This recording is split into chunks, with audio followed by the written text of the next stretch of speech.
আচ্ছা, তোমার কি এটা মনে হচ্ছে যে তুমি হঠাৎ করে একটু স্পিরিচুয়াল হয়ে গেছো, একটু ধার্মিক হয়ে গেছো? তুমি কোনো প্ল্যান করছো না, কিন্তু কারুর না কারুর মাধ্যমে তুমি মন্দিরে পৌঁছে যাচ্ছ, বা তুমি যেই ধর্মেরই হও না কেন, তোমার ধর্ম, ঈশ্বর, এদের প্রতি একটা টান আসতে শুরু করে দিয়েছে হঠাৎ করেই। এবং এটাও হতে পারে যে এই মুহূর্তে তোমার জীবনে কিছু এমন পরিস্থিতি চলছে যেটা তুমি কাউকে বলে বোঝাতে পারছো না, তুমি খুব স্টাক ফিল করছো। মানে তুমি একটা জায়গায় আটকে গেছো, তুমি বুঝতেও পারছো না এখান থেকে কি করে বেরোবে, এটা আদৌ কোনো সময় ঠিক হবে কি না। তোমার হয়তো অনেক সময় মনে হচ্ছে যে এটা ডিপ্রেশন। এরকম কিছু অদ্ভুত পরিস্থিতি এমন যদি তোমার লাইফে কিছু হয়ে থাকে, তাহলে এটা একটা বিশাল বড় ইঙ্গিত যে তোমার লাইফে একটা বিশাল বড় পরিবর্তন আসতে চলেছে। এবং এই পরিবর্তনটা সবার জীবনে হয়তো আসে না। আজকে আমার এই ভিডিওটার সাথে সবাই হয়তো কানেক্ট করতে পারবে না, শুধু কিছু মানুষই আছে যারা এটা বুঝতে পারবে যে আমি কি বলার চেষ্টা করছি। এই ভিডিওটি আজকে সবার জন্য নয়। এই ভিডিওটি সবার চোখের সামনেও হয়তো আসবে না, সবাই হয়তো এরকম ভিডিও দেখছেও না। আবার কিছু মানুষ এমন আছে যাদের সামনে বারবার এরকম ভিডিও আসছে। কেন? ঈশ্বর আমাদের অনেক মাধ্যমে আমাদের প্রশ্নের উত্তর দেওয়ার চেষ্টা করে। তাই আজকের এই ভিডিওটা তোমার জন্য, যদি তুমি এটাতে ক্লিক করে থাকো। তুমি ভিডিওটাকে শেষ অবধি দেখার জন্যে আর সময় নষ্ট করার দরকার নেই। চলো শুরু করা যাক। দেখো, আজকের ভিডিওটি শুরু করবার আগে আমি একটা কথা জাস্ট ক্লিয়ারলি বলে দিতে চাইছি যে দেখো, আমি নিজের লাইফে কিছু জিনিস এক্সপিরিয়েন্স করছি। তোমরা সবাই নিজের লাইফে অনেক কিছু এক্সপিরিয়েন্স করো, অনেক অভিজ্ঞতা হয়, নানান পরিস্থিতির মাধ্যমে গিয়ে তোমরা অনেক কিছু শেখো। আমরা সবাই তাই করি। এবং আমি যে জিনিসগুলো শিখছি, আমি দেখেছি, যেহেতু এখন আমি একটু এরকম টাইপের হয়ে গেছি, একটু স্পিরিচুয়াল দিকে আমার টান বেড়েছে, তো আমার জীবনে যেহেতু আমি একটু পজিটিভও থাকি, আমার জীবনে এরকম লোকজনই আসে যারা একটু স্পিরিচুয়াল, কিছু না কিছু, কেউ না কেউ আমাকে কিছু না কিছু শিখিয়ে দিয়ে যায়।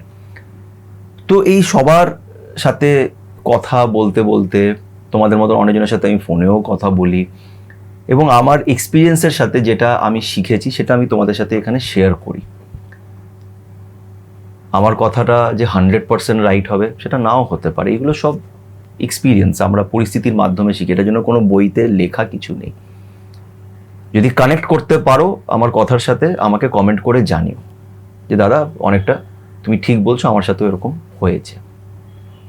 এবার আজকের যে বিষয়টা সেটা হচ্ছে যে দেখো, অনেকজনকে তোমরা এটা বলতে শুনবে যে আমাকে না ওখানে ঈশ্বর চেয়েছে বলে আমি অমুক মন্দিরে যেতে পেরেছি।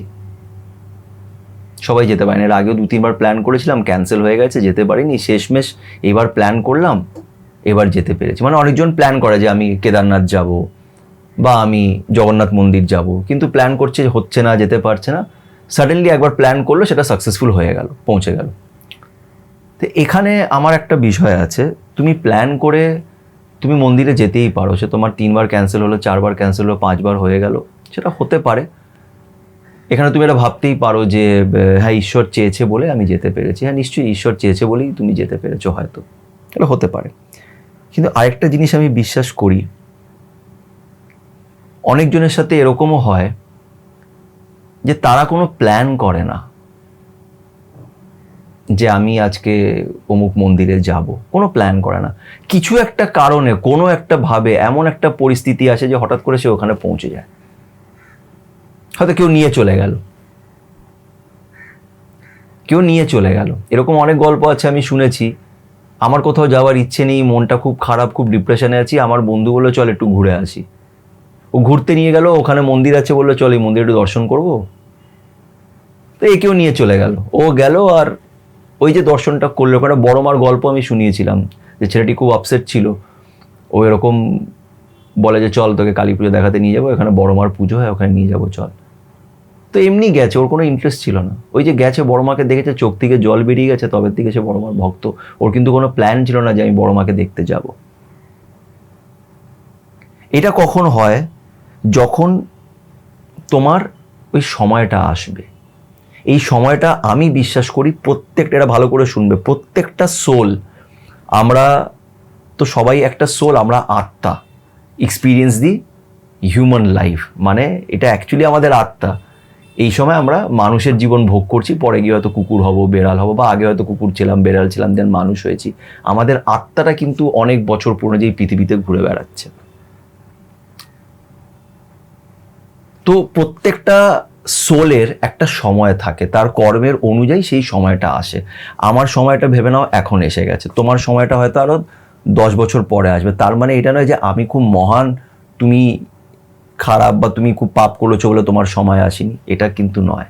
আমরা সবাই পাপ করেছি, ভুল করেছি, তুমি আমি কেউ আপ আর ডাউন না, সবার জার্নিটা আলাদা আলাদা টাইমে শুরু হয়েছে।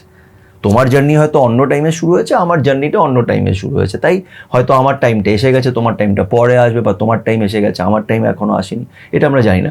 বাট এটাকে আমরা রাইট টাইম বলি, বা ডিভাইন টাইমিং বলা হয়, যে একটা ডিভাইন টাইমিং থাকে।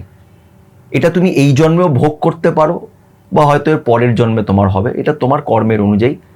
তোমাকে আগের কর্মগুলো তো সব শোধ করতে হবে, then you will get new things in your life, তাই না? তো এটা যারা এই জিনিসটা এক্সপিরিয়েন্স করবে না, তাদের জীবনটা যদি এই জন্মে তুমি এক্সপিরিয়েন্স করো, এই ডিভাইন টাইমিংটা, তোমার লাইফ পাল্টে যাবে ওখান থেকে।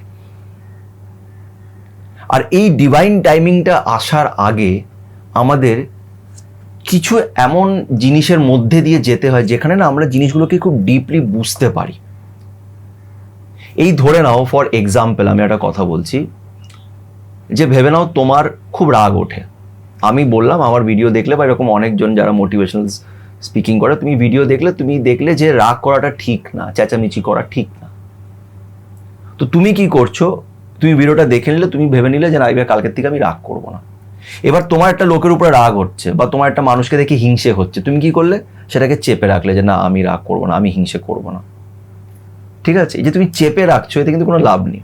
মানে ভেতরে তোমার কিন্তু রাগটা উঠছে, বাট যখন তোমার লাইফে এই ডিভাইন টাইমিংটা চলে আসবে, তোমার ভেতর থেকে রাগটা উঠবে না, তোমার ভেতর থেকে তাকে দেখে হিংসেটা আর হবে না। আর এই জিনিসগুলো তুমি তখনই বুঝতে পারবে, এই ডিভাইন টাইমিংটা আসার আগে ঈশ্বর তোমার লাইফে এমন কিছু পরিস্থিতি ক্রিয়েট করবে, যেখানে তোমার হয়তো মনে হবে যে আমি অনেক ডিপ্রেশনে চলে যাচ্ছি, আমি খুব একা হয়ে যাচ্ছি, আমি খুব কষ্টের মধ্যে আছি। কিছু এমন কষ্ট এরকম হতে পারে যে তুমি কাউকে ভালোবাসতে, সেই মানুষটা তোমাকে ছেড়ে দিয়ে গেল, ওটা এমনটাই তোমাকে কষ্ট দিচ্ছে যে তুমি মানে ভেতর থেকে না, তুমি একদম নড়ে গেছো, একদম সম্পূর্ণভাবে। এই পরিস্থিতিতেই না তোমার লাইফে এই জিনিসগুলোকে ঈশ্বর আস্তে আস্তে, কেন যখনই আমরা খুব ডিপলি আঘাত হয়ে যাই না, আমরা পিস খোঁজার চেষ্টা করি। পিস খুঁজতে গিয়ে আমরা নানান রকমের ভিডিওস দেখি, যে কি করে বেরোবো, কি করে বেরোবো। ওই খুঁজতে খুঁজতে কিছু এমন ভিডিও চলে আসে যেটা তোমাকে স্পিরিচুয়াল দিকে টানতে শুরু করে দেয়, ঈশ্বরের দিকে টানতে শুরু করে দেয়। আর যেদিন ঈশ্বর তোমাকে নিজের দিকে টানতে শুরু করে দেবে, ট্রাস্ট মি, তোমার লাইফ সেখান থেকে পাল্টে যাবে। বিকজ তুমি এমন এমন কিছু জিনিস শিখে যাবে, যেটা অন্য কেউ, তুমি তাকে বললেও সে বুঝতে পারবে না, সে বুঝতেই পারবে না। আমি যদি একটা ভেবে নাও, আমার একটা কোনো বন্ধু আছে, আমি তাকে দেখছি যে ও সারাদিন পুজো পাঠ করছে।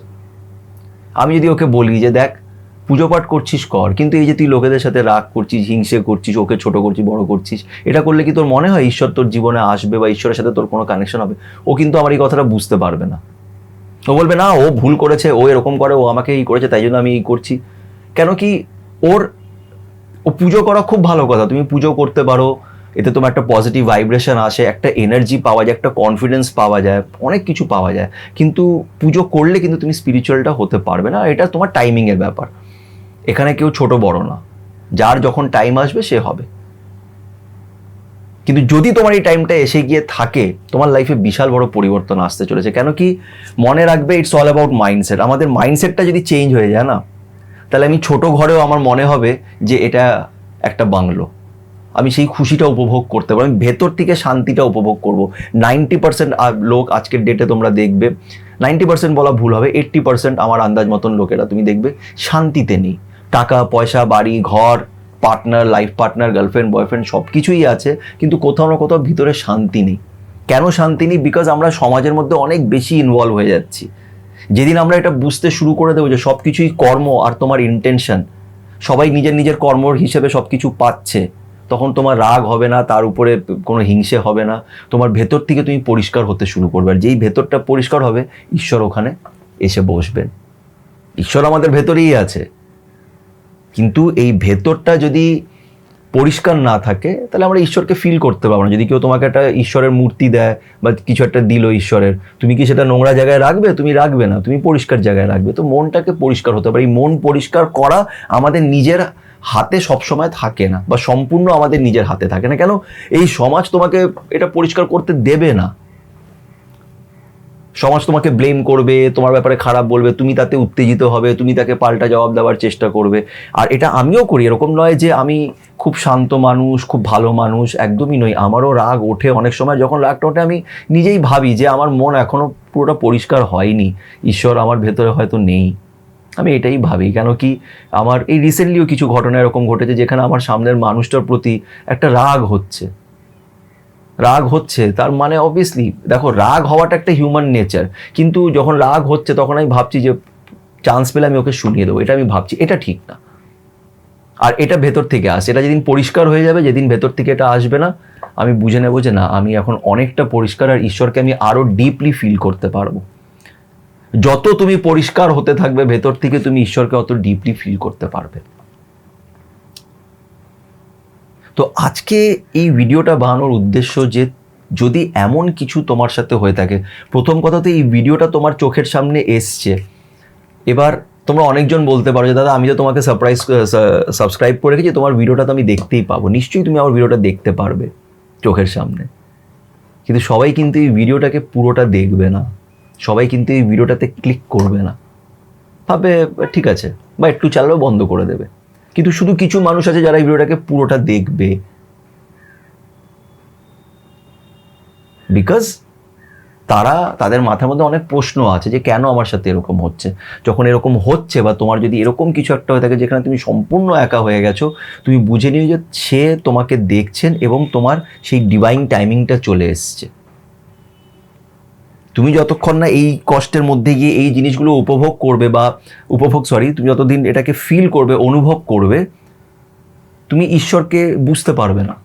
ঈশ্বর কি চাইছে সেটাকে তুমি বুঝতে পারবে না। তো সেটাকে বোঝানোর জন্য ঈশ্বর তোমাকে এমন এমন কিছু অভিজ্ঞতা করাবে যেটার ফলে তুমি অটোমেটিকলি ঈশ্বরের দিকে চলে যাবে। অটোমেটিকলি তুমি এরকম ভিডিওস দেখতে শুরু করে দেবে, এরকম লোকেদের সাথে তোমার পরিচয়। যেরকম আমার প্রায় দিন এরকম লোকেদের সাথে পরিচয় যারা স্পিরিচুয়াল, যারা আমাকে কিছু না কিছু এসে শিখিয়ে দিয়ে যায়। তো মনে রেখো যে তোমার লাইফে কিছু বড় পরিবর্তন আসতে চলেছে। ঈশ্বর কি, বা ঈশ্বর কি চায় তোমার কাছ থেকে, তুমি এই জিনিসগুলো বুঝতে শিখে যাবে এবং তোমার লাইফটা সম্পূর্ণ পাল্টাতে চলেছে। একটা বিগ ট্রান্সফরমেশন তোমার লাইফে আসতে চলেছে বলে আজ এরকম পরিস্থিতির মধ্যে দিয়ে তুমি যাচ্ছ। এরকম হতে পারে যে হঠাৎ করে তোমার লাইফে কোনো একটা মানুষ এলো যে তোমাকে এই কথাগুলো শেখাবে, এখান থেকে তুমি শিখবে, বুঝবে।